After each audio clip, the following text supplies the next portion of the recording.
C'est un drôle de boulanger que l'on peut croiser une fois par semaine dans les rues de Paris, avec sa carriole remplie de bidons.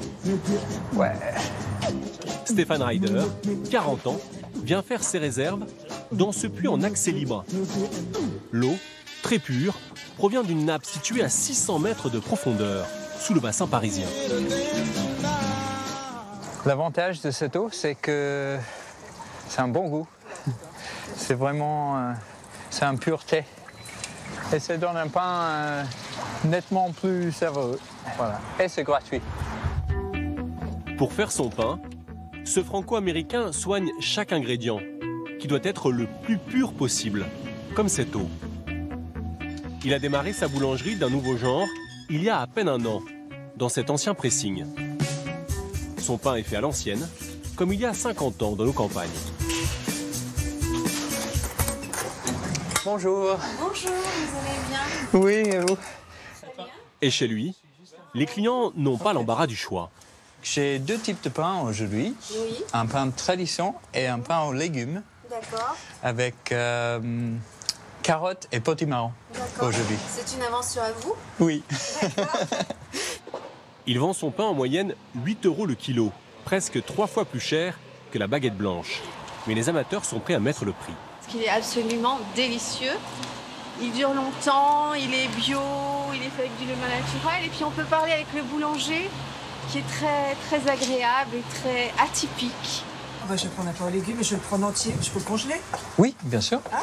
J'ai un produit magnifique qui, effectivement, s'avère bon au goût. Et en plus, je pense qu'on mange bien quand on mange ça. Il a démarré il y a un an et ses ventes ne cessent de progresser. Stéphane Ryder est à l'image de ces nouveaux boulangers qui sont en train de réinventer notre pain quotidien. Il s'appelle Dupin, Panifica ou encore Humphries. Ces nouvelles boulangeries 100% naturelles fleurissent un peu partout en France. Elles débarquent sur un énorme marché, car en moyenne, chaque Français consomme une demi-baguette par jour. La boulangerie-pâtisserie pèse 11 milliards d'euros de chiffre d'affaires. Le credo de ces nouveaux boulangers, revenir à un pain à l'ancienne, sans aucun ingrédient chimique, aucun additif. Ils s'opposent à une pratique cachée des artisans boulangers qui utilisent par facilité des farines prêtes à l'emploi fournies par les industriels. Alors comment travaillent ces nouveaux boulangers qui revisitent les méthodes ancestrales? Pourquoi rencontrent-ils un tel succès? Et parmi ces nouveaux artisans qui surfent sur la mode du naturel, y a-t-il à boire et à manger? Vous ne l'imaginiez probablement pas, mais la plupart des 32 000 artisans boulangers de France ne font pas leur pain selon leurs propres recettes. Ils ont une marche à suivre dictée par des groupes industriels. Comme Patrick Cordier, 52 ans, installé à Paris. Un petit peu de lumière. Même s'il faut se lever à 3 h du matin, il va nous montrer que son métier est devenu assez simple.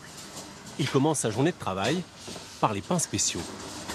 825. Un petit peu de levure chimique, ça fait pas de mal, surtout de ce temps froid.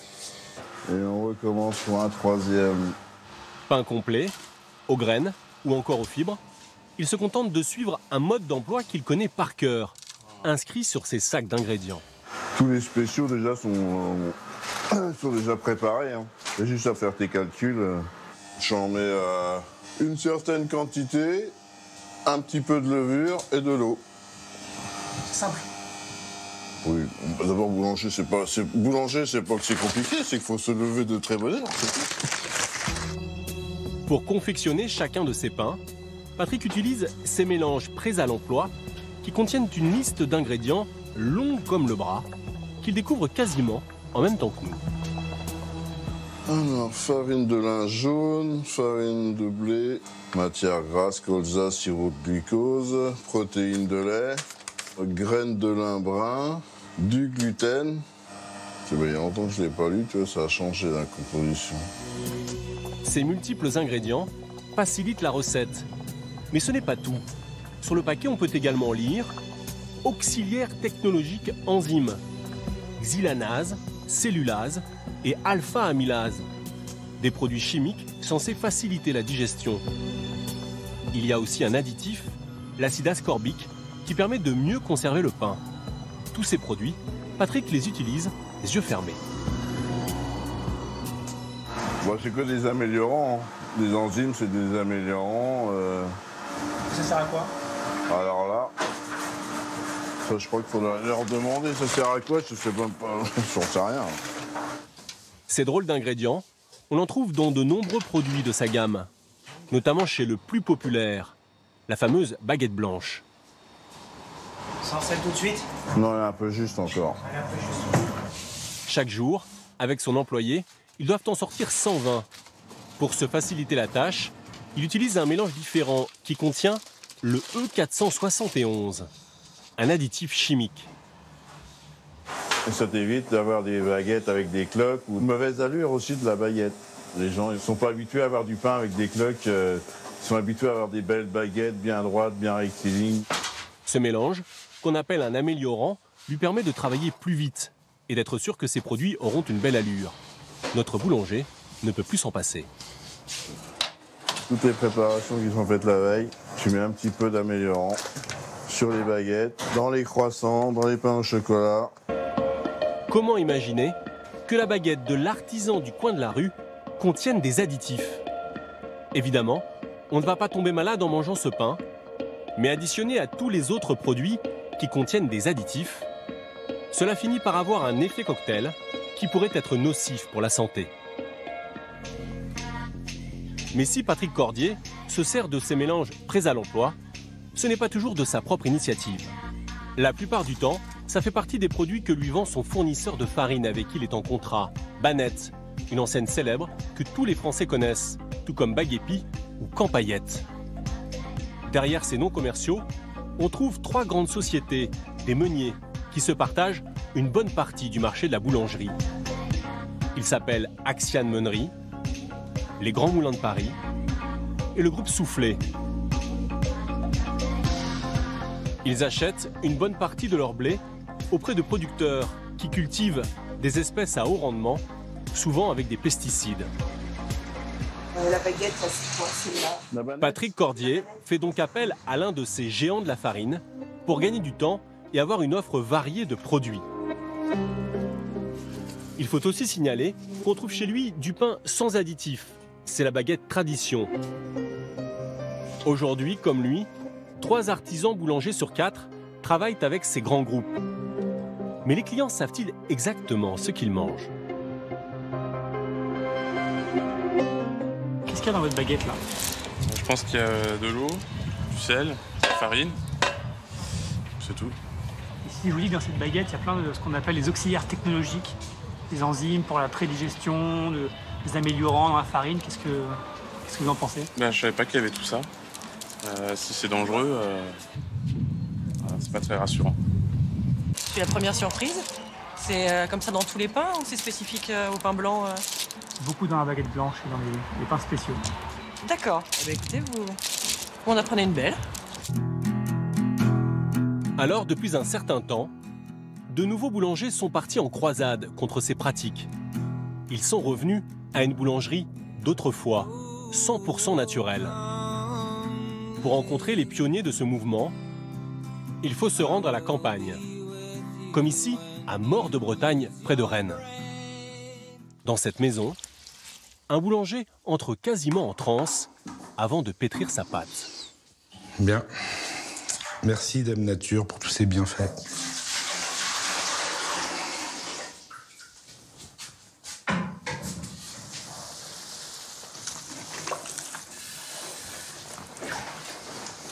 C'est à ce moment-là qu'on a un bouquet d'arômes déjà.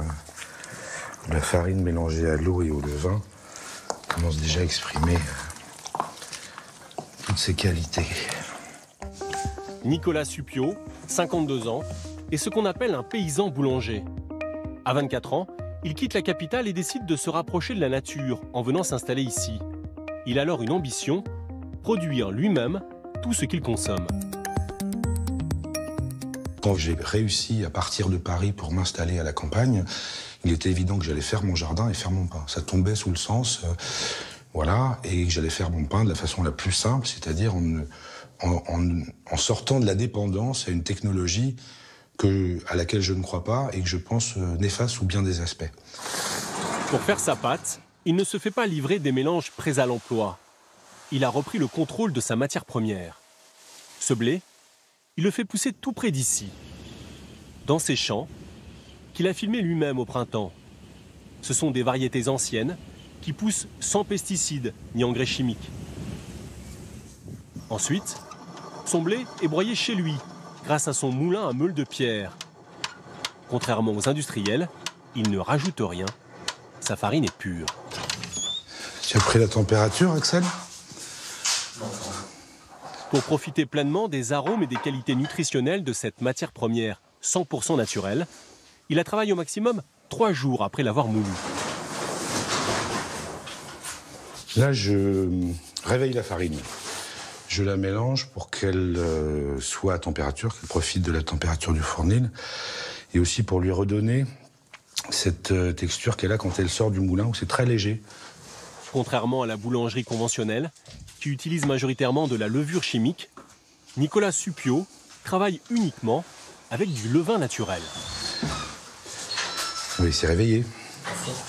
Il s'agit d'un mélange d'eau, de farine et d'écorce de blé qui fermente pendant plusieurs jours et dans lequel va se développer des bactéries naturelles.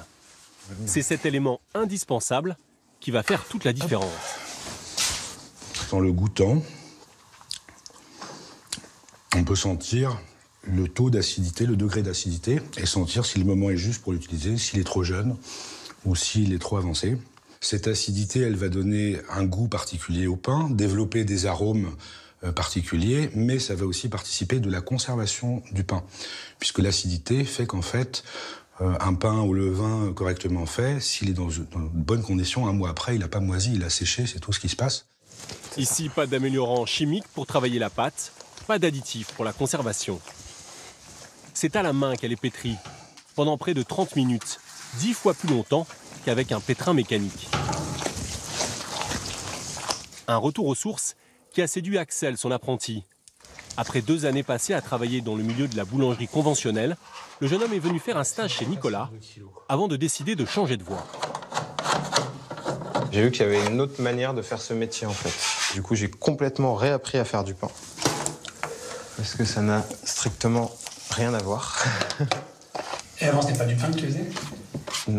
Bah, je vais être dur, mais non. Ça s'en rapprochait, mais... D'ailleurs, ils appellent pas ça du pain, ils appellent ça des produits. Voilà, on s'inquiète pas du tout de l'aspect nutritionnel. Il faut que ça soit beau, il faut que ça en jette. Ouais, c'est très, très esthétique, très extérieur finalement. La cuisson se fait dans un four à bois et dure 4 fois plus longtemps que dans un four électrique classique.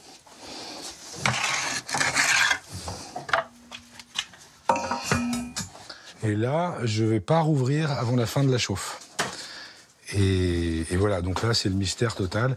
Depuis 25 ans que je fais le pain, j'ai toujours le trac à ce moment-là. Au bout de 7h30 de travail, la fournée est prête. Encore tout chaud, le pain crépite. Voilà, et on entend chanter.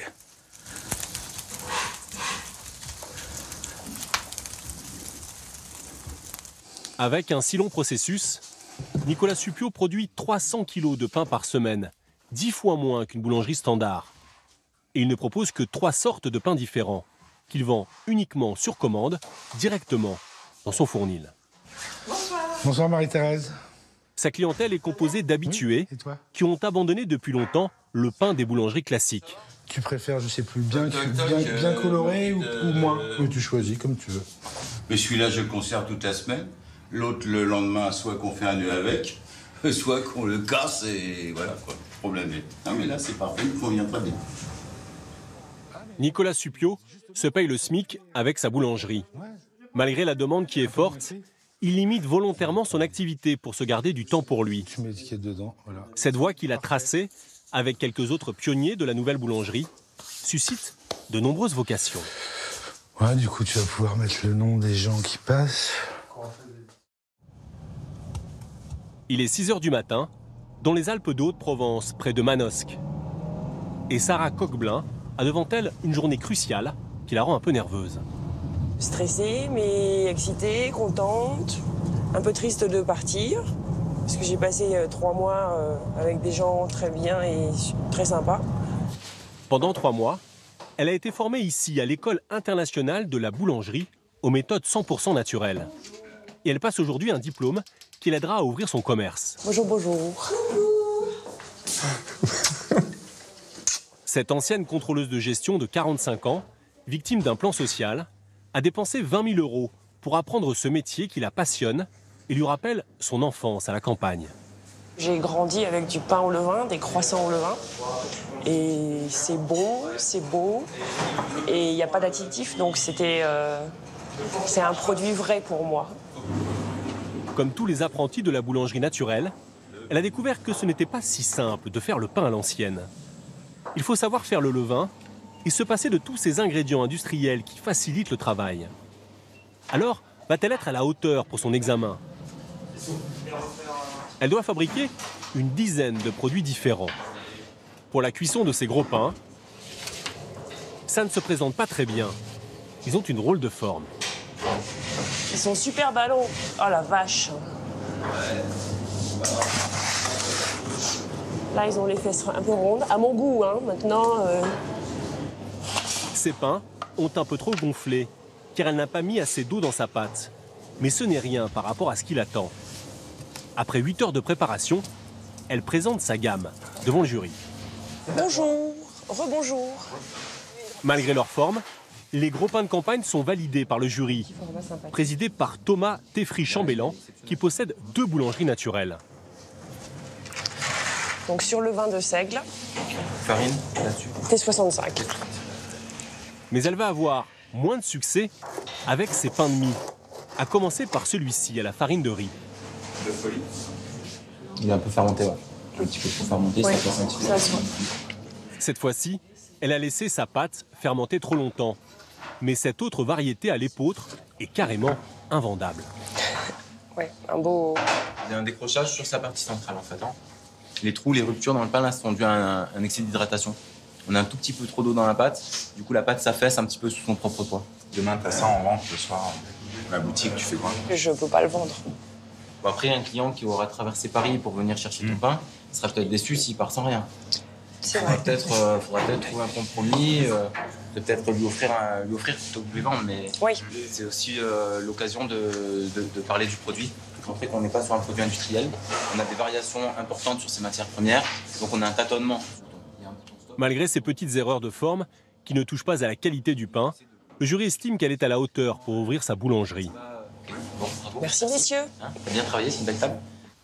Sarah va maintenant devoir faire la preuve que son projet de commerce est viable.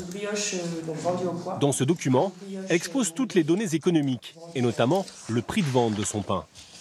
Donc c'est-à-dire que ton entrée de gamme, elle est à 6,50 € le kilo. 6 €. 6 €. 6, oui, c'est pour un pain bio parisien, c'est plutôt très abordable en fait, on va dire. Ouais. Plutôt abordable selon lui, mais tout de même 2 fois plus cher au kilo que la baguette blanche.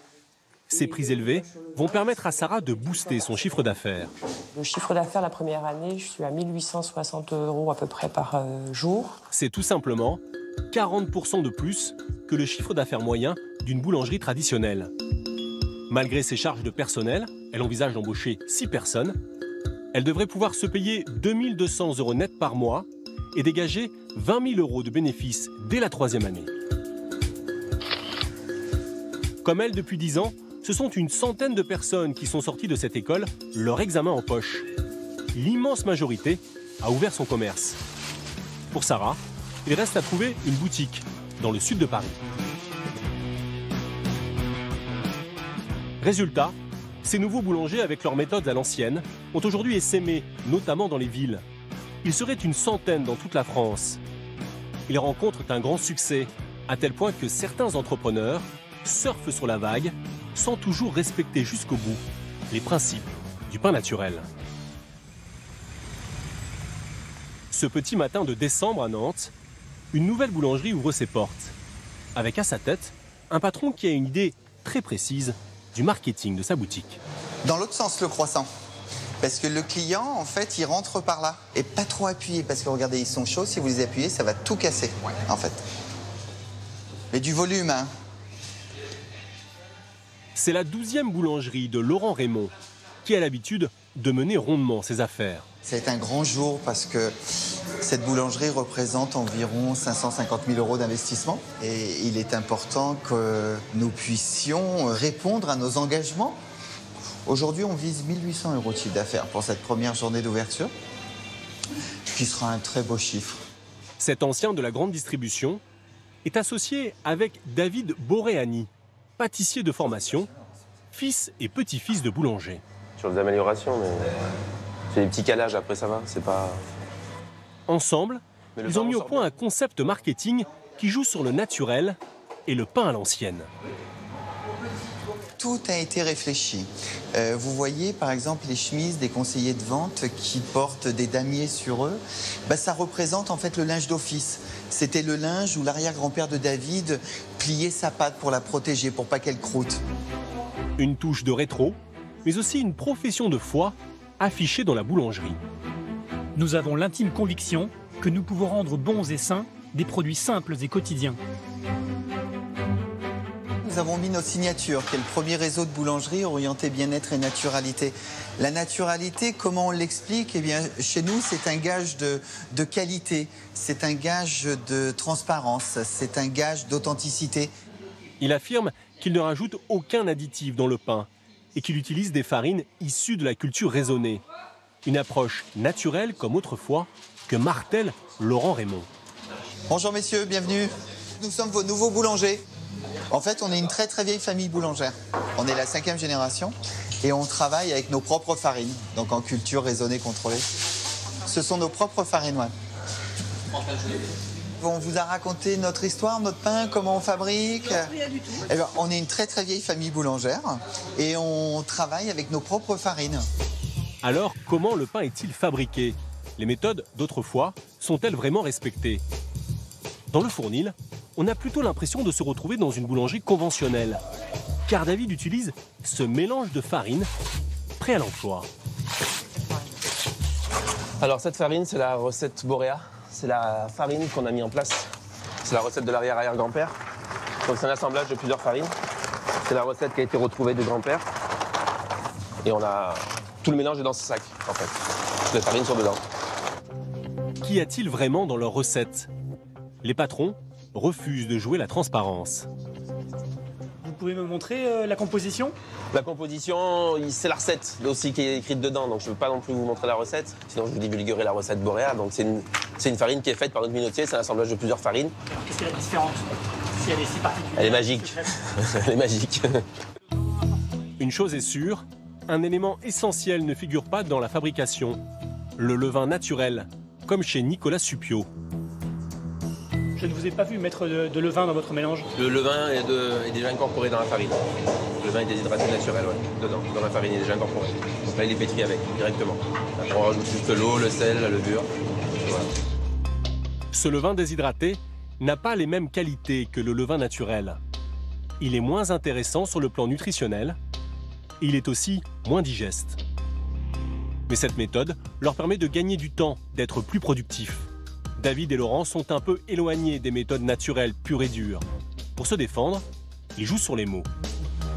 Aujourd'hui, vous, est-ce que vous vous revendiquez boulangerie naturelle ou pas? Non, nous ne sommes pas une boulangerie naturelle. Nous sommes le premier réseau de boulangerie orienté bien-être et naturalité. Est-ce une boulangerie être naturelle? Je ne sais pas ce que ça veut dire. Je suis peut-être naturelle là. Mais je ne sais pas ce que ça veut dire être naturel. Une petite ambiguïté qu'ils peuvent se permettre, car la notion de boulangerie naturelle n'est pas protégée par un label. Souriez-moi, faites-moi un beau sourire. Laurent et David envisagent d'ouvrir cette année 10 nouvelles boutiques.